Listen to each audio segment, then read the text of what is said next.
Hello, everybody, and welcome into the 87th edition of Texas Longhorns Live, brought to you by FanDuel. Please hit that like button. Please subscribe down below. As always, joined by my co-host, Tommy.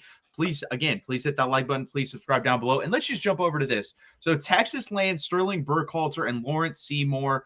Tommy, what do you think of those additions, and what do you think they bring to the Texas Longhorns football team? Yeah, I mean, I'll start with the bigger one, in my opinion, Lawrence Seymour. He's obviously someone that you're waiting on that extra year of eligibility, which we'll talk about here in a second. But in terms of just the player that he is, an elite pass protector. And I think that's something that we've kind of seen as they've kind of put together this starting five that seems to be relatively set as long as Seymour gets that extra year of eligibility. They're all really good pass blockers. Connor Robertson kind of out of the equation there, but if these two guards are what we expect them to be, they're going to be more than fine. So it's going to be a pass protection group first, and is a great, great pickup. Obviously, we'll figure out the eligibility stuff. Apparently, he transferred out of the two windows and had to sit a year at Akron. Not really a lot of precedent in terms of that case being taken to court and what that looks like, and if he will get another year. But if he does, it's a really, really strong group, and it slides, Dylan Sikorsky, it slides Jordan and Devin Coleman, Jaden Chapman into more comfortable positions. Like we talked about last week, if Dylan Sikorsky was going to be a starter for this team, that might have been a problem, at least throughout a full season. Now he likely isn't, as long as Seymour does get that extra year of eligibility. No, 100%. This is a guy, I think it took so long because of that waiver, because when he jumped in the portal, this is a guy I had mentioned and someone that I thought immediately upgraded the starting position at the University of Texas. Even last year, like if you drop Lawrence Seymour on the team last year, he starts for Texas, in my opinion, because that left guard spot was absolutely atrocious at the beginning of the season. It literally cost us the Florida game because Connor Stroh and Nick Brooks in that game, they literally, I believe Nick Brooks ended up with a 0.0 pro football focus grade. So you could literally put a cone down and it could not do any worse than that. So he immediately, like you said, upgrades that. I even think in the run game, he'll be able to upgrade. Go check out the LSU tape for anyone that wants to watch what he can do. I think he did very well versus LSU. Now, was LSU great last year? No. But again, that's like an average SEC team last year. Guess what? Florida was basically about the same, and we did terrible versus them. And I think at the end of the season, if we can just get those 6 or those 5 to 6 type of games like we got at the end of the season from the offensive line, the whole season next year with the improvement from Arch Manning and the weapons around him this year, and I think Sarkisian will be better this year, scheming it up better for Arch Manning because he knows what he can do now. I think this is a really good addition. I think it's going to help the team a lot, and I think it raises the floor, especially on Texas this year. Yeah, I mean, what it always comes back to, and I think what this entire offseason has been about, at least thus far, and I assume the rest of the way, is just putting Arch Manning in the best position possible. You have to make sure that this kid has all the time in the world to work through his reads and make the throws that he's capable of making, because we've seen what that looks like. If he has a little bit of time, if he has the openings that he wants, he's playing with confidence, playing on time, he's one of the better quarterbacks in the entire country. The offensive line just made it nearly impossible for him to play consistently and him to play on time the way that they want to. If you give him an elite pass blocking unit like you have right now, you're going to be able to get really, really elite play from him, and everything else is going to fall into place from there. No, I completely agree. It's going to be interesting because he doesn't fit the Kyle Flood mold either. He's 6'2", I think 320 pounds. So he's not a gigantic human like Kyle Flood likes. So I like that they at least pivoted from that and go to a more guy that can like move his feet. Because that was the biggest thing with Connor Stroh and Nick Brooks last year. If you watch them play, they had trouble moving laterally. I don't think he's going to have the same issues that they had. So that's going to help. And if you're going to run outside zone, you're going to have to get guys that can move in space. So I think right there, he's going to help just in that. Like, he doesn't have to be great in the run game, especially with the two running backs we have. Can he be average? If he can be average, we're good enough there. So I completely agree overall. Let's move over to Sterling Burkhalter. What did you think of Texas picking up him? Yeah, this was one that I don't know if it caught other Longhorn fans by surprise, but it definitely caught me by surprise just a little bit. I knew he had jumped in. I knew he was an interesting prospect. I didn't fully expect Texas to go after him, But the more you look at it, the more it makes sense. He had more catches last season than just about every other wide receiver not on that top three had for Texas in their career. So he had about 30 catches, I believe, between Khalil Lockett, Dalen McCutcheon, and all the other, freshmen and redshirt freshmen coming in. They had 20 in their career. So he obviously brings that experience. And you look around not only the SEC, but really the entire country, not easy to find experience at wide receiver. It's not super easy to find experience at running back, especially in those depth positions. So this is a really solid pickup. 6'3", 215, definitely a guy that probably sets up to be Cam Coleman's backup at that X receiver position, maybe kicks Khalil Lockett over to back up Ryan Wingo. A lot of kind of musical chairs that will be figured out during the spring, but it was definitely one that kind of caught me by surprise initially. It's one that makes total sense once you start to really look into the team, and it gives them something that not many teams have, which is depth that has experience. Yeah, I agree. It kind of caught me by surprise, not because we got a wide receiver, but the type of wide receiver we got. I thought if we were going to get a wide receiver, it'd be more in the slot position because Emmett Mosley, that's where he's going to be. And we've seen the injury problems he's had. So it would make sense to get a little bit more depth there, especially David McCutcheon last year was he was typical freshman year. It was very hit or miss. There were games where he'd pop and be like, okay, I can see it. And there are other games where I don't see it. And he's a smaller guy, so he has the chance to get injured too. So it would have made sense to me to go get someone that could play there. They obviously, I think, just took the best player overall on the board that they thought fit in the offense. And I agree, 6'3", has experience, big bodied guy, can go out there and make some plays, pretty good speed. So at the end of the day, if Texas is going right and, there's no big time injuries on this team, you're probably looking at the fifth wide receiver on this football team, maybe even six. So I'm fine with it. Again, I think it raises your floor. You're hoping Khalil Lockett makes that next jump. You're hoping Dalen McCutcheon makes that next jump, and they make the next jump. Then this guy, like I said, is wide receiver 6 next year, and it doesn't really matter. But again, you can't just say, "Hey, we think they're going to make this next jump." You have to know, and no one knows that. So this is kind of preventing that type of thing from happening if they don't. So I do like the get, but again, it's one of those things like, guys, if Texas season's going really well, we probably never see this guy. If Texas season doesn't go as well as we think, we probably see this guy. That's how I look at it. So do you agree with that statement, or do you think he can play a bigger role? Yeah, I think generally I do. I think it's one of those things that unless you see an injury from a guy like Cam Coleman or a guy like Ryan Wingo, you're going to see them on the field 90% of the snaps. That's the way that Sark likes to play things. Also, going back to what you said about, possibly picking up a slot receiver, because I was kind of thinking on the same wavelength. Maybe they just love Jermaine Bishop and they love what Dalen McCutcheon can bring to the table next year as he gets more comfortable. So maybe that's a sign of the confidence that they have on at that specific position. But overall, I think it's a guy that, for the most part, is not going to play a massive role. And then maybe against, Oklahoma, he makes one big 30-yard catch and you're thinking, oh, there's Sterling Burkholder. What a big time pickup for Texas. So I don't think it's a guy that's going to be a difference maker for you. If he is, then a lot of other things have happened in that wide receiver room. But overall, I think he is someone that at any given moment in the season could beat his receiver for a 40-yard gain and be a game changer just at the drop of a hat. No, and you got my mind thinking there. Think about Silas Bolden. Silas Bolden had really two big plays for Texas all year. Three actually come to mind. The one in the SEC championship game, he absolutely gets blown up, makes a big catch to keep the chains moving.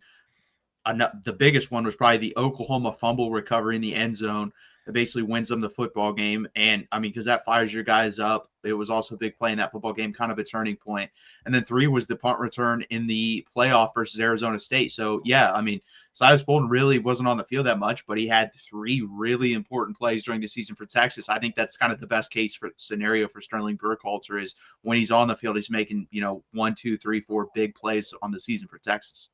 Yeah, no, I'm right there with you. But overall, these two additions, you round out an elite class. If Seymour clears and that thing is totally handled, you have an elite group. You have a offensive line that should be much improved in pass protection. Maybe they add another offensive line or linebacker. There's always those guys that haven't quite found a home that might find a home after spring as teams try to figure out exactly what their roster looks like. Always kind of a weird situation, but at the end of the day, there could be a couple of leftovers from this portal cycle that they want to bring in.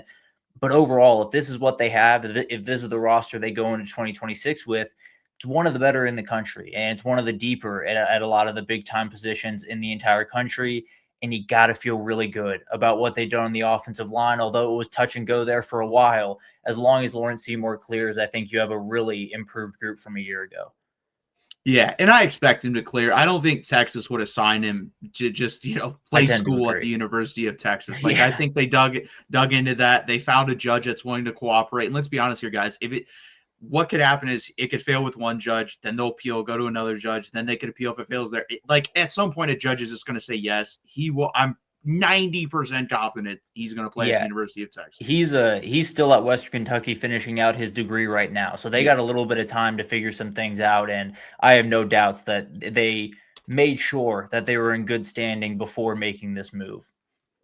100%. I also think that's why it took so long, because I think he would have been on campus probably a lot sooner.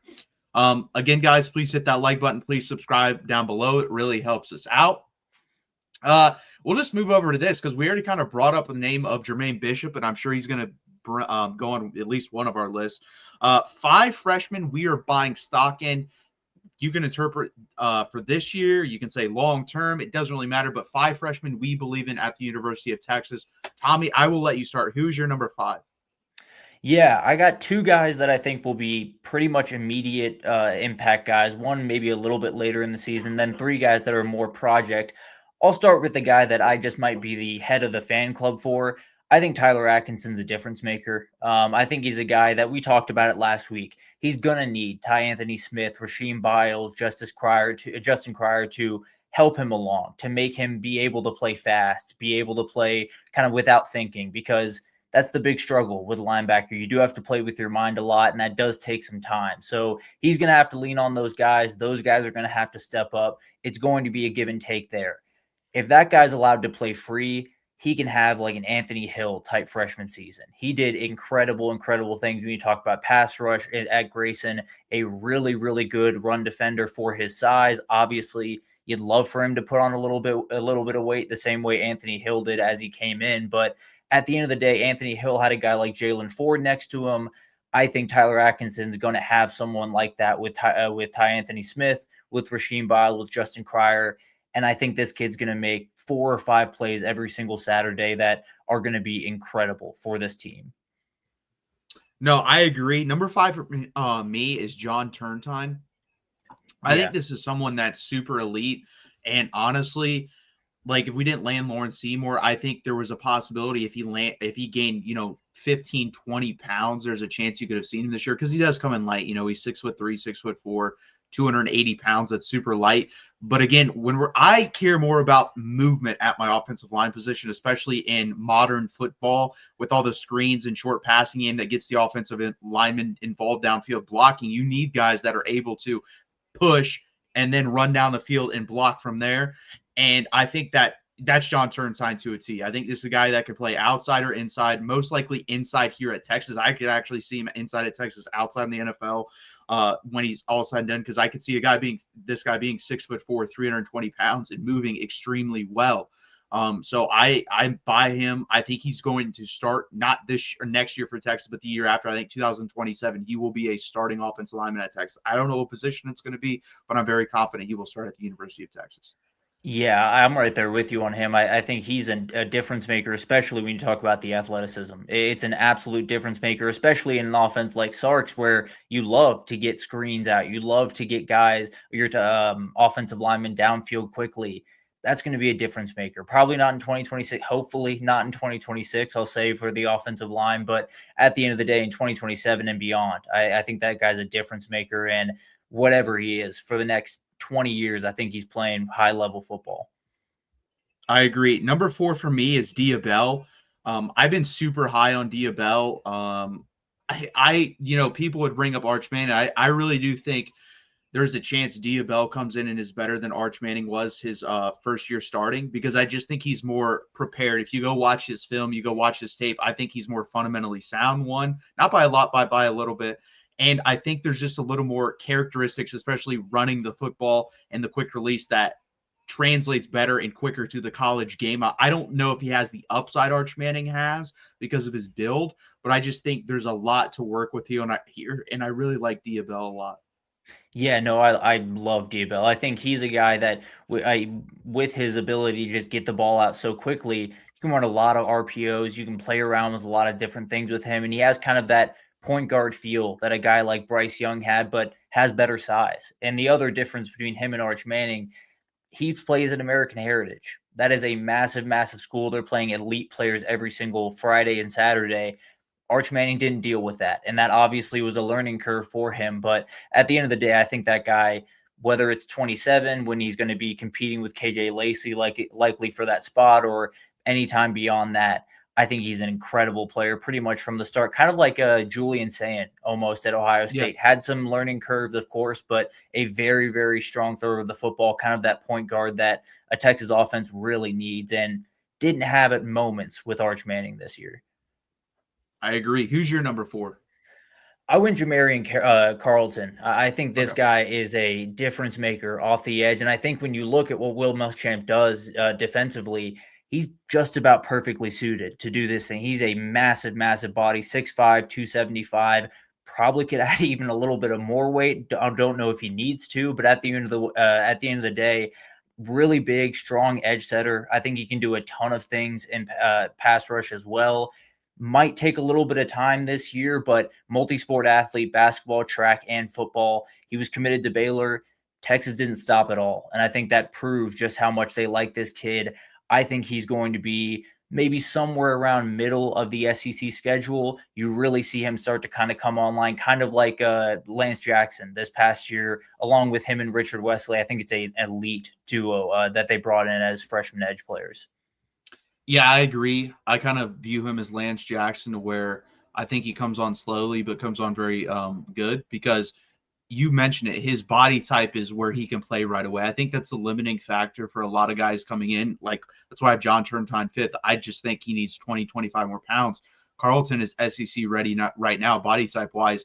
And depending on where you want to play him, it's going to be either putting on 10 pounds or putting on 40. Like, he has the body type where if they wanted to, he could be 330, 340 pounds.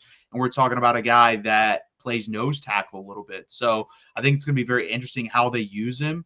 And they'll use him sparingly, but I think you'll see flashes when we play Texas State, when we play UTSA. He'll be on the field to make some plays, and you'll be like, wow. And then 2027, I think you'll see the years where he pops off. Who's your number 3? Yeah, this is a little bit more developmental. I'll go Torrey Davis. I think Okay. this is a little bit longer term of a player, but the athleticism and ball skills from this kid is really incredible. Only 6'1", 185, probably a little bit of weight to put on in terms of playing safety at the SEC level.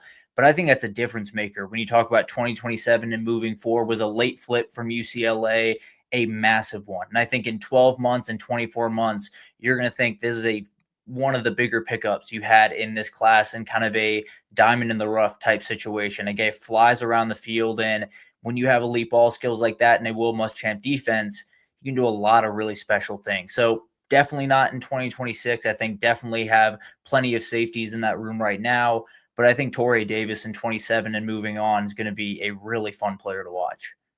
No, I like him. He's a bigger guy for, where they choose to play him. I don't know. It's going to be cornerback or safety. He was a really big flip from what I think Colorado is where they flipped him from. So, yeah, I agree. I think he's a good player. I tend to agree out of all the guys like we've named so far. I think he makes the least amount of impact for next year, but I definitely think going forward he's going to have a lot of say for Texas. Number 3 for me, and the top 3 for me are going to be guys I could see playing right away at Texas. And number 3 is Derek Cooper. They're going to have to rely on Derek Cooper a lot because he's just a different body type than anyone we really have in the running back room. Anyone that resembled him transferred, or like CJ Baxter to me is the closest thing that we had. I think Derek Cooper is actually a little bit more athletic than CJ Baxter was even when he was healthy, but I love Derek Cooper. I think he's super physical. I think he's got really good top end speed. Acceleration's not the best, but the top end speed is really good. pretty decent out of the backfield. I think he'll get better there in the Sark scheme as well. And then I think pass blocking is actually one of those things with his body type. If he's willing to do it, like if it's the mindset is correct there, I think he's going to be able to do it because he's a super physical guy. So I think you're going to see this guy be in the red zone and be used as the red zone back like pretty early on for Texas because I think that's kind of the mold we need him to fit in for this first year, especially. Yeah, I think that's probably why they didn't go out and get one of those bigger backs. I think that's what a lot of people expected. After they pick up Relief Brown, you're thinking they're going to get kind of a bruiser, a bigger back that they can use in those goal line situations. I think this kid might just answer that question without you even having to go into the portal. So they add a guy like Hollywood Smothers. They just say, we're just going to have an elite two-headed monster and then also have this kid coming off the bench that can run through someone if he absolutely needs to. So I think he's going to be a difference maker. Definitely in that first game against Texas State, he will see time, and then we'll see what happens against Ohio State. If he sees time in that game, you know just how much this staff trusts him and what he can do. No, 100%. I agree with that. Number 2, you already had him on your list, is Tyler Atkinson. I think, it's weird. He dropped down the rankings. He was like a top 15 player, over the summer and then dropped. I think he ended up being a high 4-star, low 5-star, which is crazy to me. I think the guy was super productive in a high tier of football in Georgia, which is one of the 5 or 6 best states for high school. I think when you put on the tape, he flies around and he's got really good instincts. Like when he sees something, he just reacts and goes 100% for it. I actually think which is crazy to say, he is a better actual linebacker right now than Anthony Hill was when he came into Texas. Anthony Hill was kind of just a freak athlete that ran around and made plays. I actually think this guy has really good instincts as a linebacker. So I think he'll be used in more of a stern linebacker role, whereas Anthony Hill was put in, hey, see ball, get ball. I think Tyler Atkinson understands the game of football a little bit better than Anthony Hill did. So I think he's going to have a pretty big season for Texas. And I think that's a reason why they probably didn't go get another like really big type linebacker. They went Rasheed Biles. We need one really big one, but then everyone else is going to be, kind of depth. Like I like Justin Cryer, but if Tyler Atkins is who I think he is, I think he could be pushing Justin Cryer for playing time. So that's why I have him so high. Yeah, no, I'm right there with you. I will be tooting that horn pretty much the entire offseason. I have to imagine in a couple weeks now we'll be hearing some pretty glowing things out of spring camp. Yeah. Who's your number 2? Yeah, we're kind of going in opposite directions here. So I'm going more developmental as I get down. Cohen Brown, the wide receiver, 3-star, 4-star, depending on where you look. I think this could be kind of your Ryan Niblett in a couple of years. Ran a 10.6 100-meter dash out of high school. Maybe not quite as fast as Ryan, but very few are. I think he's a difference maker. And I think in this offense specifically, as you get a little bit further down the road and you have a fully formed Jermaine Bishop, you have a fully formed, Kalik Lockett and a lot of these other guys, he can fit right into that mix as someone you get on a screen and he breaks it for 30 yards, or maybe you put him in the return game and you allow him to be kind of that punt returner, kick returner, and that can totally change a game on a dime. Obviously, you do have to worry about the portal, and he's one of those guys that would fall into that category of guys you have to continue to watch and just hope stick around and kind of see the process through. But he won't see the field in 2026. I think if they see this through, I think he could be a really, really fun player that you kind of use as a chess piece out there on Saturdays in 27 and likely in 28 and going forward.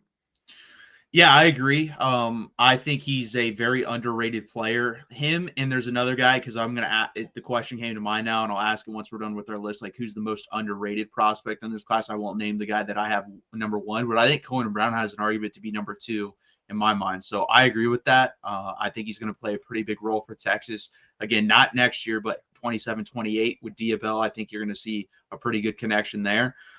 Number 1 for me, Jermaine Bishop. I think Jermaine Bishop is just an all-around stud for Texas. I think he's a guy that if used correctly, I think the role, honestly, his freshman year is going to be pretty similar to what Keelan Robinson was his years at Texas, which out of the backfield catching passes. I think that's kind of the easy way to push him into the offense. And then you're going to see him probably later in the year, and especially 2027, you're going to see him all over the field, wreaking havoc, being one of those guys that defensive coordinators have to circle and game plan around. I think he can be a really good pass catcher. I think he can be a guy that can take the ball out of the backfield on a toss and just take it 50, 60 yards for a touchdown. That he can run, a deep ball and run it down and make a spectacular catch for a touchdown. I think he can just do it all. I think he's a really good football player. I think he should be used offensively. We'll see if there's any chance they use him defensively or both ways, but I think they should mostly use him on offense. Yeah, I'm with you there. I think he's a difference maker in every sense of the word. I mean, you watch his tape and it's just immediately he looks a little bit different, a little bit faster than all of the guys out there. And he put up kind of that Jordan Whittington type performance Yeah. in the Texas State playoff. So he's a guy that no matter where you line him up, you're going to line him up somewhere in 2026. I talked about it last show. He's going to force his way on the field. He's just too good. He's one of those difference makers that you're going to want on the football field, probably out of the backfield in some of those weird kind of two running back quote unquote sets, two guys in the backfield at least. And I think he's going to be a difference maker really early on for this team. Who's your number one? Yeah, finally, the most developmental piece, but a guy that I fell in love with late in the process, Jet Walker, the running back they flipped over from Minnesota, 6'2", 215.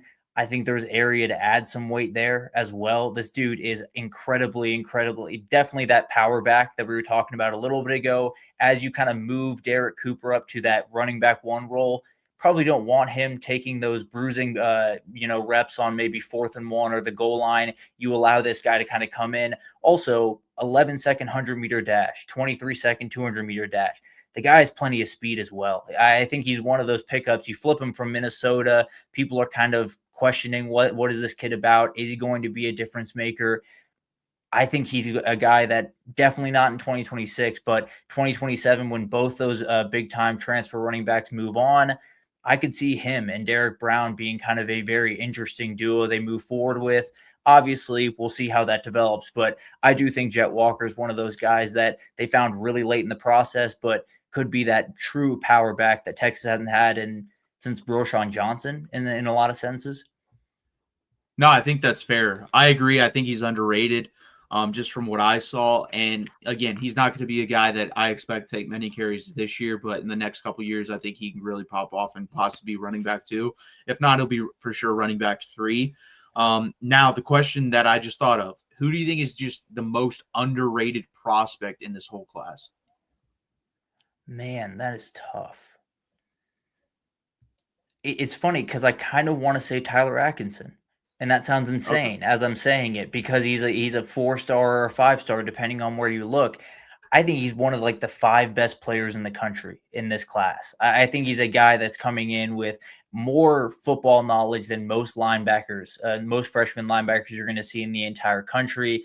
I think he's going to be as big of a difference maker as you're going to find in this freshman class all around the country. So it sounds like a little bit of a cop-out for sure. He's definitely not rated low by any means, but I think you can make the argument that he's one of the 5 best players in the entire class this year. No, I think that's fair. When I saw his stats and then watched the tape, like, it is unreal how quick, like, he moves at a different speed than everyone else he's playing against. Yeah. And it's wild. So, like, as soon as someone makes any type of move with the ball, and for sure they have the ball, he's just on them. And it's wild. Number one for me, and I kind of thought this when I saw him, like I didn't understand it body type wise, and now he moves Nicholas Robertson, the offensive lineman, and I think he finally got the love because when the All-American, Under Armour All-American like practices, he was dominating people, so they jumped him up like I think 150 spots or something like that. Yeah, so he actually finally did get he did get the love he deserved. But that guy to me actually would not shock me if we hear out of camp like he's pushing guys for starting time. It would not shock me if that's the case because he's that good. Yeah, that was one of those names that you kept hearing it like Texas insiders speak really, really highly about, and then you saw it at the Under Armour camp a couple of weeks ago. He was just dominating guys and really, really elite players that are going to be great players in college football. So I wouldn't be surprised to see that by any means. And I saw our friend David over here said Ryan Niblett ran a 10.4 as a junior. Ryan Niblett's a little bit different. He might just be a little bit alien when it comes to speed. So Cohen Brown, not quite as fast, but still has a lot of that top end speed that you're going to need. No, 100%. Again, guys, please hit that like button. Please subscribe down below. We'll jump into the comments now. David Keith Williams, he said, that being said, he thinks Derek Cooper, Tyler Atkinson, Samari Matthews, Richard Wesley, and Jamarian Carlton could be difference makers as true freshmen. I like I like Richard Wesley. it's hard for me to believe a 17-year-old is going to come in and like play a lot of snaps really early in the SEC. Like that's hard for me to believe, but he could do it, I guess. Yeah, no, it's happened the last couple of years at wide receiver. At edge rusher, I'm a little bit more skeptical, but the kid seems very, very confident. Obviously, has elite skill set. So if we see him on the field, then he's made a difference because that edge group is very, very talented. Samari Matthews is someone I totally forgot about throughout this process, but has won just about every single award you can win over there in North Carolina, and definitely can be a piece in this cornerback group that is very deep, but still has some openings that you could jump into maybe the two deep, depending on how well he plays throughout spring camp. No, 100%. Texas absolutely needs Nick Robertson and John Turnine to develop big on the offensive line. I hope they are both competing. I think they'll both. I would be surprised if one of those guys isn't starting. Like if I'm putting the odds on 0 of the 2 starting in 2027, 1 of the 2, and 2 of the 2. I'm going 1 of the 2, 1, 2 of the 2, 2, and 0 of the 2, 3. Like I think there's a better chance both of them start than neither of them starting in 2027.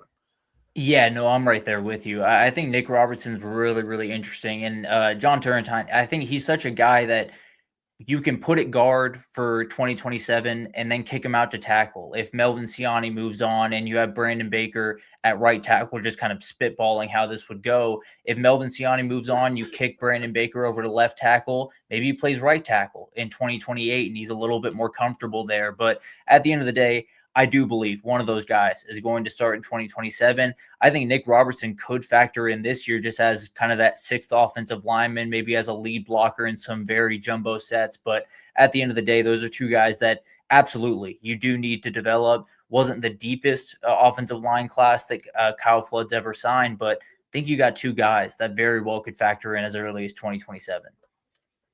He also says Richard Wesley has more athletic talent than Jamarion Carlton. I agree with that. He does not have the potential to add weight as easily. I agree. Like that's the thing too. If Jamarion Carlton is 90% of the athlete, but his body's 99% done, I think like Richard Wesley, if I'm putting on his like percent wise, I think he's got only like 70% of his body. Like he has so much room to grow because he's 17. I don't think you're going to see what he looks like as a finished product until he's probably a junior. Yeah, no, the biggest difference between the two is just you could drop Carlton into an SEC locker room tomorrow, no one bat an eye. And Richard Wesley probably will need a little bit of time, a little bit of that nutrition plan, a little bit of strength planning. But at the end of the day, I mean, that athletic ability, he's going to find the field. And once he does, he's going to be a great player, I'm sure. Again, guys, please hit that like button. Please subscribe down below. We really appreciate that. Let's move over to this. So 5 sure things for Texas in 2026. Tommy, I will let you hit on this first. What is your number 5 for Texas in 2026? Yeah, this is the layup. You're going to get really good quarterback play. I have zero questions about Arch Manning after the way that he finished the end of the season. You had after the Kentucky game is kind of where it felt like he kind of came online, especially the second half of that Mississippi State game when felt like he just took over that football game. But 13 passing touchdowns, a little bit a shade under 2,000 total yards, 5 rushing touchdowns to go along with it.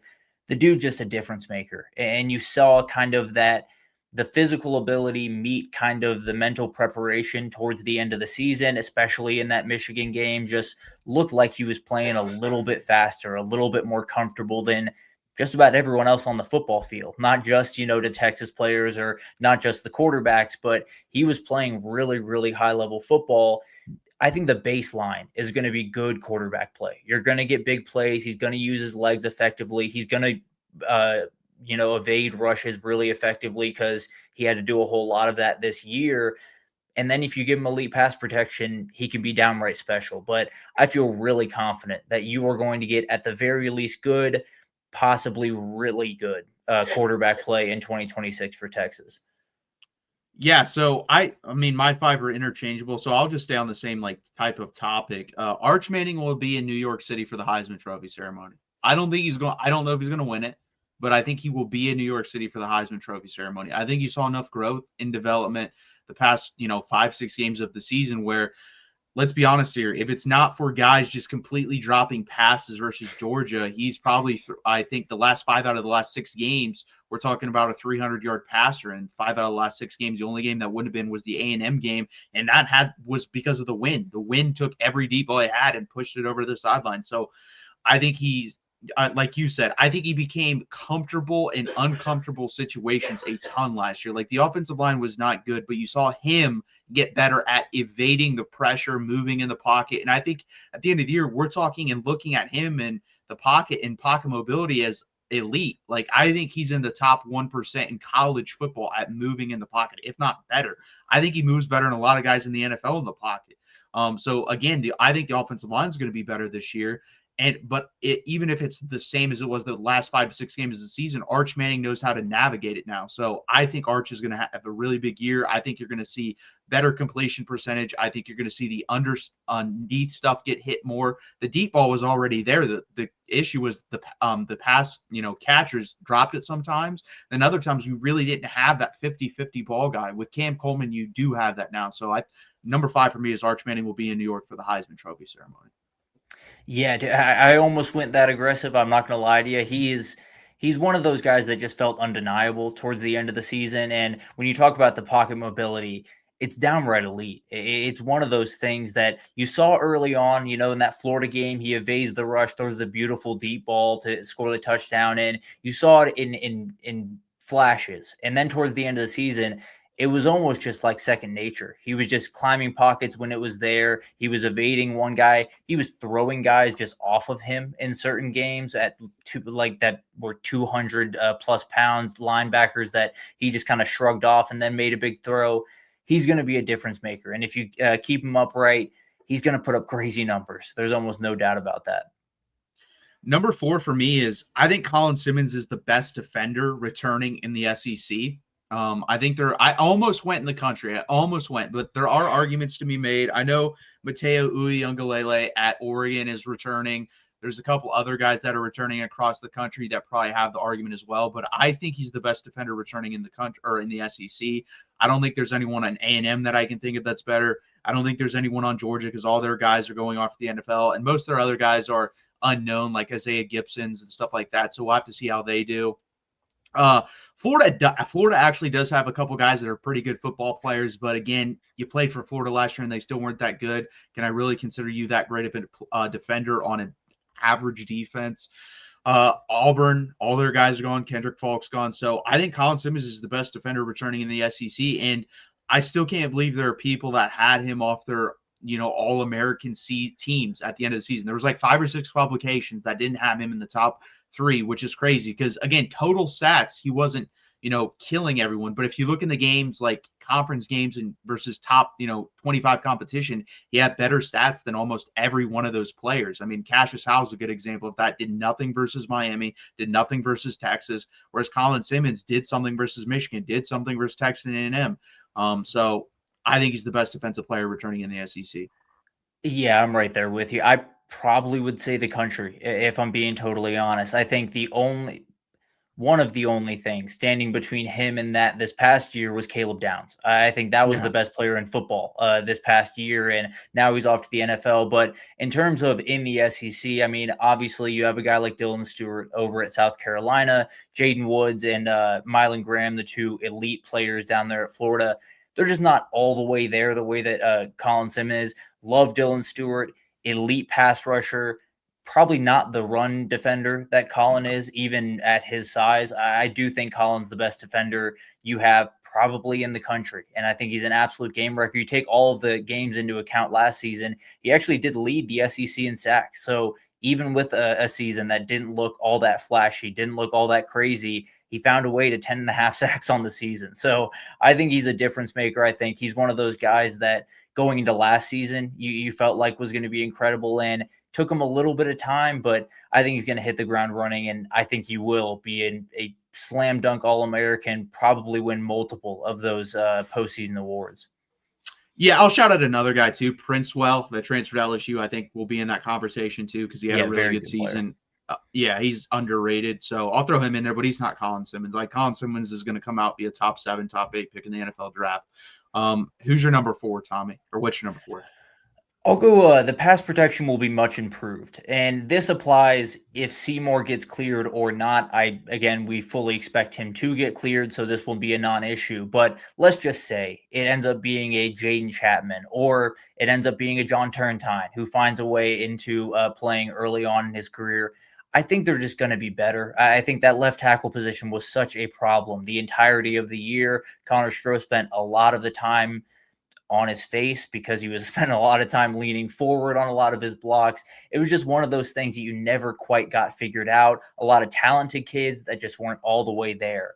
I think you're going to at least have options. And I think obviously we expect it to be Seymour. If it's not Seymour, you slide Jaden Chapman in there, who has been at Texas for quite some time, has developed a little bit, and will be plenty comfortable next to a guy like Trevor Gooseby. Or if it's Coleman, if it's Turntine, whoever it is, I do think that will be an improved unit. Not to mention, I think Brandon Baker is a massive. It will continue to get better. I think Melvin Siani is a upgrade from Brandon Baker at right tackle from a year ago. I think Trevor Gooseby will get better. So overall, the pass protection will be much improved. I assume that will be with Lawrence Seymour as a part of it, but even if he isn't, I still tend to believe that's going to be an improved group. No, I completely agree. I think they will be. I'll just go to my number three. I said the offensive line will be better overall. I don't think, I mean, at the beginning of the season, guys, and the stats will back this up. I think the offensive line was the worst of the Sark era. It was even worse than his first year at Texas. Like, it was really, really bad.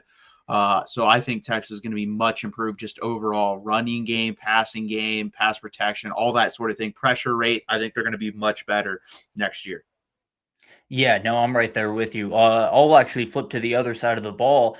The defensive line will be an absolute difference maker. It'll be one of the better units in the entire SEC, and you can kind of cut that however you want. You can add in the edge rushers if you'd like. You can take them fully out of the equation, and I still think you have an elite group up front. We talk about Ian Jaffard, it's just a massive addition. That's a space eater of space eaters and the interior at nose tackle. Murad Watson, Josiah Sharma, whoever is that backup there. I kind of want to see Josiah Sharma take that leap, but we'll see if that ends up happening. And then the defensive tackle room between Justice Terry, Alex January, and Hero Canoe. I think you have a trio that is maybe one of the best, maybe the best in the SEC going into next year. Maybe James Johnson becomes a factor, another freshman that we didn't get a chance to talk about. Maybe he becomes a factor early on. Myron Charles could make a leap this offseason. It's a really, really fun group up front. And it's a group that you know for a fact Will Muschamp's going to play around with, maybe sometimes have five of those guys on the football field at the same time, play a little bit more of a base set in the back end. It'll be really interesting to see how this goes around. But the defensive line, the guys up front are going to be absolute difference makers and going to be one of the toughest groups to block in the entire SEC. No, I completely agree. I think with Will Muschamp, I don't know if we'll have as many sacks as we did last year because I think we ended up as top three in sacks in the country as a team.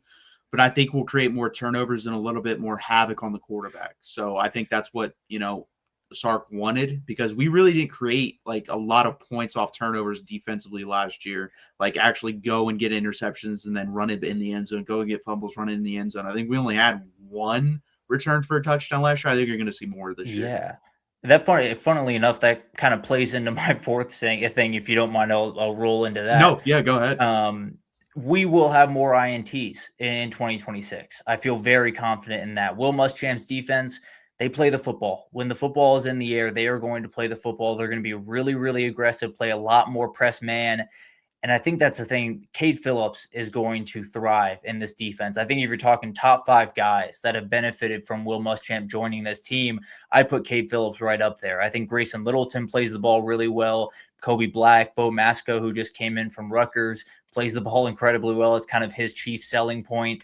And then your safeties, when you talk about Jelani McDonald, Derek Williams, who another guy, I cannot wait to see what he can do as he gets more healthy and Blake Gideon back in the picture.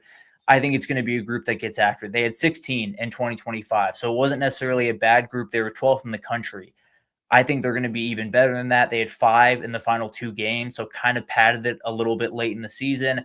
I think it's going to be consistently havoc-wreaking group, and I think they are going to take a couple more back to the house. I think they are going to be a Bo Masco big-time play or a Kobe Black or Cade Phillips making a play because They're going to play a lot more press man. Maybe you give up a couple more big plays over the top, but at the end of the day, you're going to have a lot more kind of those havoc plays that you're talking about from this defense. No, I think that's completely fair. I'm going to combine my last two. I think Texas is going to have the best duo at running back and wide receiver in the SEC. I think I'm with Ryan you. Wingo and Cam Coleman at wide receiver are the best duo, and I think you could actually argue in the country for them. And then running back duo with Raleek Brown and Hollywood Smothers, I think will both be the best in the SEC. I expect Hollywood Smothers and Raleek Brown to combine, for 1,500 to 1,600 yards and then 15 or 14 to 16 touchdowns. That's kind of the range I have them in, which would be great for Texas. And then Cam Coleman and Ryan Wingo, I think there's a real chance both those guys could get to 1,000 yards or at least very close and, 1,800 yards total, 1,700 yards total. So I think combining those two that's what I'm going to do for my last two. The best running back duo in the SEC combined with the best wide receiver duo in the SEC. Yeah, I mean, there are a lot of really, really good groups, but they also play off each other, right? I think Cam Coleman and Ryan Wingo are going to be so good at creating space and taking up safeties that you're going to have a lot of running lanes for Malik Brown and Hollywood Smothers. So even with Nate Frazier and Chauncey Bowens over at Georgia, even with some of these really good duos that you're going to see around the country, I think this one is just a really, really special one and kind of those home run hitters that really do kind of make those stats look really pretty towards the end of the season. So I'm right there with you. I think both those duos are just as elite as you're going to find in the SEC. And then my final one, the Ohio State game is a must win. It might be a little aggressive, but I do think it's a real thing. When you play at Tennessee, at Missouri, at LSU, and at A&M, along with a game against Oklahoma at Red River, you have Ole Miss, you have Florida. You just can't go into the SEC with only one loss to play around with. Obviously, you want to be able to roll through the season 12-0. You want to put together a historic season, do all that great stuff. But at the end of the day, you win the Ohio State game, then you beat a team like Tennessee at Tennessee, then you're rolling downhill really quickly. You get a bye week, and then you have that crazy stretch that they're going to have towards the end of the season. But you got to start off on the right foot. I think that first loss this past season put them in a bad space, and I think going to Florida made that much harder when you had to play that second loss. So I do think Ohio State is a true must-win. Maybe you get in at 9-3 with this schedule, but I don't think you want to find that out. So I think you have to win Ohio State, give yourself at least 2 losses to play around with. Hopefully you don't need them, but at the end of the day, you're probably going to want them. Yeah, I think 9-3 is going to get someone in at some point, but you don't want to have to be one of those teams that's, praying and wishing like we were at the end of last year, because I agree. Like if you go in and you're undefeated starting out the year 3-0, and then you're going into SEC play, you could probably lose 2 games. And that allows you to think too, guys, if you do end up going 9-3, let's say you lose 3 SEC games, but you beat Ohio State and Ohio State's at 9-3 or 10-2, that maybe give you a leg up on them as well. So I agree. I And they think that play is go ahead. and Ohio State plays a nightmare of a schedule up there as well. So they Yeah. could very well be in the same spot where someone's over at Ohio State talking about that Texas game might just be a must win on the road. No, yeah, I think it's basically, in my opinion, all but guarantees a playoff spot. I think it's like, in my opinion, if I'm doing percentage wise, I think it's 90% in if you win that game, basically, if you're Texas or Ohio State. Probably drops you down to like 30% chance you're in if you lose, because you're gonna have to basically, you get one more mulligan. After that, it's over. And these teams both, and it's at the beginning of the season. You have a gauntlet of a schedule, and Texas is gonna have to play the final 8 games without a bye. Like it's Tennessee and then a bye. So you're getting a bye after 4 games, 2 hard games with Tennessee and Ohio State. And then Ohio State, like you said, they play Indiana, Oregon, Michigan, Illinois, Nebraska, I think will be decent next year. Then they play us as well. So like they could go 9-3 as well, especially with like the thinning of rosters in college football. So I agree with that. I think that is a must-win game. Yeah, it's going to be a battle, but I think it's one of those that you get that win. This team with confidence behind them is going to be really, really dangerous. So you obviously want to get those early wins, but especially one that kind of just sets this team off on the right foot and allows Arch Manning to get a little bit cleaner of a start to this season than he did last. Again, guys, please hit that like button. Please subscribe down below. Let us know your 5 sure things for Texas in 2026. And guys, I don't know if you knew this or not, but I believe Sunday is the Super Bowl. So we're going to talk about players from Texas in the Super Bowl, talk about the game a little bit as a whole. So if I'm right, it's Byron Murphy, Michael Dixon, and Brennan Schooler are the three Longhorns in the Super Bowl. Is that correct, Tommy? Yeah, we do have Quandre Diggs hanging out on the Okay. Seahawks practice squad, but doesn't seem like he's going to be pulled up for this game. Could be his last game on an NFL roster, though. Has kind of been trending down the last couple of years. Got released from the Titans earlier this year. Obviously, a Longhorn legend, so it would be cool to see him go out on top, but you won't see him on the football field at the very least. 100%. And again, we are sponsored by FanDuel, so I'm using the FanDuel line. The Seahawks are favored by 4.5 points here. The Patriots are getting 4.5 points. There's a bet that I like. I threw it out last week. I believe it was Byron Murphy to record 1 sack at plus 172. Tommy, what do you think about that? I love it. Byron Murphy is one of those guys that from the second he was he stepped foot on campus at Texas to now, I've been one of his biggest fans. I mean, he still does the crazy thing where he's taking on a double team at his knees and he finds a way to get up, throw them both off, and make a play on the running back or the quarterback. It's ridiculous stuff. And he's one of those guys that you talk to anyone up in Seattle, you talk to anyone down in Austin, they'll say the same thing. He's one of the more underrated players in the entire NFL. And he definitely is. I think he was snubbed from the Pro Bowl this year. He had 62 tackles, 7 sacks. As we talked about, definitely could pick up one. That plus 172 is not quite as juicy as you might like it, but at the end of the day, is a difference maker and one of those guys that might not be, the guy you want to watch, the marquee guy when you're talking about Jackson Smith and Jigba and Stephon Diggs and all the incredible players in this game. But if you lock in on Byron Murphy for this one, you're going to have a really, really fun time watching that kid. I think another one, I just looked at it. Hey, this is going to hurt a little bit, Tommy, because I know you're a Falcons fan, but Grady Jarrett, I think there was a real chance he might have won that Super Bowl MVP as a defensive tackle. He had like a couple sacks in that game, and he had a phenomenal game. Like, if I'm thinking back, it was probably either going to be him or Julio Jones for MVP in that Super Bowl if the Falcons were able to pull it out. And Byron Murphy's plus 12,500 for MVP. So, I mean, you get 2 sacks and a forced fumble, you might win the MVP. Yeah, if people wanted to get a little bit aggressive, that would definitely be one to go after. But he is one of those guys that can make those big time plays, right? He is that guy that can get in the backfield from the interior, and we've seen Drake May this postseason. Quite a few fumbles for the kid. So maybe he gets one, maybe he scoops and scores. So definitely would be a little bit more aggressive, but he's a guy that I think is absolutely incredible and is going to be in the league for another 10 years and playing elite football. No, I completely agree. So are you rooting for a specific team here, or do you not care? I think it's against my Falcons' blood to go for the Patriots, so I am going to go for the Seahawks. I'm gonna lean towards them in this one. Love Michael Dixon as well. Obviously, the Texas Bowl legend from that Missouri game. That maybe he can win the MVP. A weird one. Yeah, wouldn't that be something? But he's been incredible pretty much his entire career. Would be his first Super Bowl. Would be all these guys' first Super Bowl. So would be a really cool thing for all of them. I do lean Seahawks. Seahawks by 7, maybe. I think it's going to be kind of a back and forth game. I do kind of like the over. I believe it's at 45.5, if I'm not mistaken. I could be a little bit off there. FanDuel has it at, let's see here real quick. I was checking the MVP. They have it at 45.5, yes. Okay, so yeah, I really do think these two offenses are just absolutely dialed in right now. I think Drake May not having to deal with the weather is going to be a really nice thing for him. So I would lean the over in this one, but overall, I am going to lean towards the Seahawks plainly just because I'm a little bit bitter. I'll be totally honest about that one. I would be bitter as well. I'm a gigantic Peyton Manning fan, Colts fan, then changed to Broncos and permanently stuck with the Broncos, and they beat us. So I don't like the Patriots.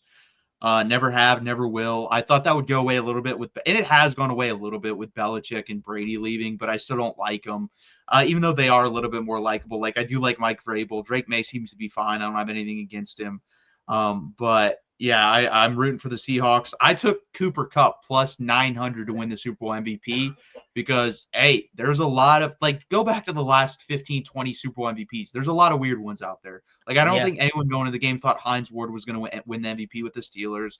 I don't think anyone thought Malcolm Smith was going to win the MVP with the Seahawks. James White, I think, won the – or did he not? he should have won the MVP when he played the Falcons. I He don't remember. definitely should have. I don't know if he did. I think it was Brady, but I think he had 13 catches in the game. He should have won the Yeah, he was MVP. massive. Edelman won one. Like, so there's so many just smaller guys that have won Super Bowl MVP. So I like that bet. So I took Cooper Kupp plus 900. Yeah, if you want to have some real fun with it, I don't know what the exact number is, but Rashid Shaheed, there's a special teams play to be made in every one of these games. There's one special teams play to be made. Maybe he's the guy that makes it. Maybe they're goofy enough to kick off to this guy and allow him to take another one back to the house like he did against, I believe, the 49ers earlier. And that kind of leads us to the other Longhorn in this one. Brendan Schooler has put together a pretty incredible career as a special teamer, has become one of the best special teamers in the entire NFL, has been with the Patriots for 4 years, so hasn't got that feeling that a lot of those Patriots players have gotten in the past, but is a downright elite player. Maybe it's Rashid Shaheed fumbling a ball and Brendan Schooler making a big-time play on special teams and totally changing this game, because it always feels like there's one thing that happens on special teams that just flips this game on its head just about every single year. No, I completely agree. Rashid Shaheed on FanDuel is plus 4,500 to win MVP. To score a touchdown, I'm not 100% sure. I'll have to give that a check. I looked for Brendan Schooler. I was just curious for MVP. I don't even think he's listed. But it's funny enough, like, Michael Dixon is, though, at like he's like in the middle of odds. He's not that crazy, plus 12,500, which is wild for a punter. He does this. He wins MVPs in weird postseason games, I suppose. So yeah, so it'd be interesting. Yeah, you can vote on the position of a player winning MVP on FanDuel, which is plus 7,000 for kicker, punter, and long snapper. So if you wanted to just go, that gets you 2 out of the 3 Longhorns. So, I mean, if we find a way to get a long snapper at Super Bowl MVP, I will be the happiest man on earth. That would be the funniest thing that's ever happened. Yeah, I mean, the Rams in Patriots games probably the most boring Super Bowl of my life. I mean, that was an abysmal football game in my opinion. Like, I don't even think that was good defense. I think it was really bad offense in that football game. And that we still didn't get like some weird MVP like that. It ended up, I think Julian Edelman won the MVP. So yeah, I don't think you're getting a long snapper or kicker anytime, unless it's like 9-6. Then you might get a kicker. Yeah, no, you get a 12-5 outcome with like 4 50-yarders. Yeah. Again, guys, please hit that like button. Please subscribe down below. That does it for the Longhorns in the Super Bowl. That also does it for Texas Live number 87. We really appreciate you guys being here. Again, please hit that like button. Please subscribe down below. And as always, hook 'em. College football is even more exciting when you've got some action on the line, and the games are even better when you're cashing in.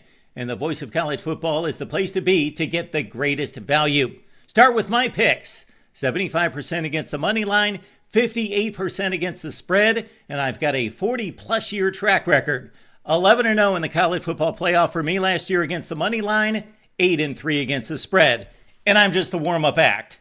Steve Merrill of Wager Talk is our ace in the hole, show stopper. 7 years with the Voice of College Football, over 30 years in the industry. Steve gives us analysis on all the big games, but you can't miss Steve's weekly under-the-radar pick. 28-12 against the spread the last 3 years. You also get picks from some of our top analysts here at the Voice of College Football, including Corey Bratta, Matt Zemek, and Steve Dace. Check out those numbers. Become a YouTube or Patreon member for just $99 per month. Go to the main channel on YouTube, click join, and then select the betting tier. Do the same thing on Patreon. Make 2025 a winner now.